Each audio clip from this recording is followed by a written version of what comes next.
Je quitte donc l'abbaye d'Ancalcat parce qu'il faut prononcer le T, j'avais oublié, à Dourgne, sous cette belle allée de, je sais pas, c'est des beaux arbres en tout cas, sous cette belle allée de beaux arbres. Et c'est une grosse journée car je vais faire une trentaine de kilomètres, 32 pour être précis, jusqu'à Le Cassès. Voulez-vous savoir la bonne nouvelle? Il n'y a pas un seul nuage, ou à peine des petits nuageaux de rien du tout dans le ciel. Donc, une journée ensoleillée. Alors, je suis à Sorèze et dans 2-3 kilomètres, je vais dans une grosse ville, une ville interétape. C'est pas là que je vais dormir. Moi, je vais dormir au Le Cassès, mais je vais arriver à Revel. Et ça fait drôle avec ce soleil, mes lunettes et ma crème anti-soleil, crème de bronzage. Eh bien, ça fait drôle de dire Revel. Je pense aux fameuses tablettes de chocolat à la crème glacée. Mais c'est ça. C'est vraiment ça. Revel, regardez, je vais vous le montrer. J'invente rien. Ah, je disais que c'était 3-4 km, c'est 6 km. Bon, c'est pas grave. On va faire avec, à Revel. Je suis toujours à Corrèze, devant l'église de Corrèze. Regardez, ça c'est un clocher en campanile. Ça veut dire que les cloches sont à l'extérieur. Probablement que c'était pour permettre d'entendre mieux les sonneries. Alors ça c'est l'entrée de la cité de Corrèze. Je vais vous montrer une curiosité. Ça c'est les portes. L'entrée c'est les portes de comment dire, de Castres. Et regardez cette splendeur qui nous apparaît, regardez, au fond, là-bas. Excusez-moi, je disais Corrèze peut-être, c'est Sorèze, ce n'est pas Corrèze. Je m'excuse parce que je vois tellement de villages et de noms qui me passent que je mélange des fois les noms et les lettres. Voici un autre pèlerin très stylisé, très design comme on dit. Et moi ce qui m'intéresse, c'est cet édifice, regardez bien ça, fantastique, fortifié. Que c'est beau!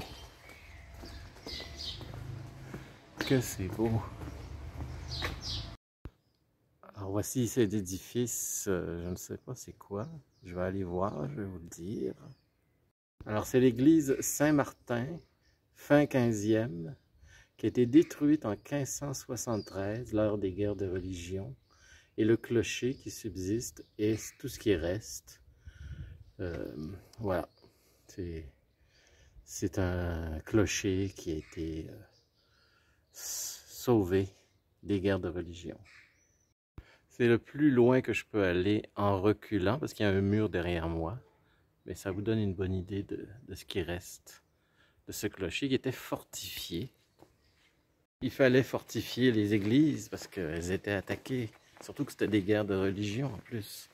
Alors ils n'avaient pas trop le choix. Village de Corrèze.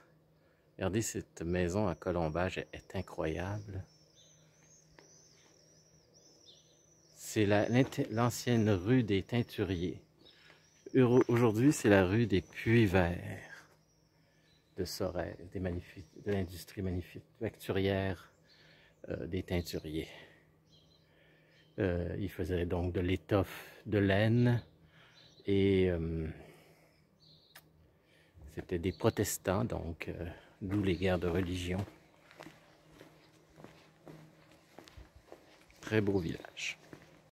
Alors j'arrive à Revel, je suis à mi-parcours.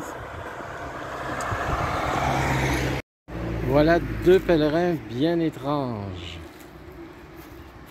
Ça c'est le dos. On va regarder le devant, si c'est plus avantageux. Ah oui, c'est beaucoup mieux le devant. Il y a plus de détails.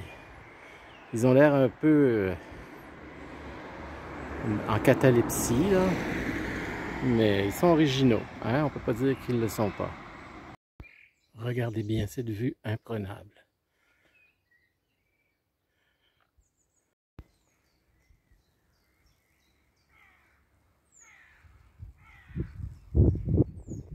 Me voici arrivé à mon étape finale, les Cassés.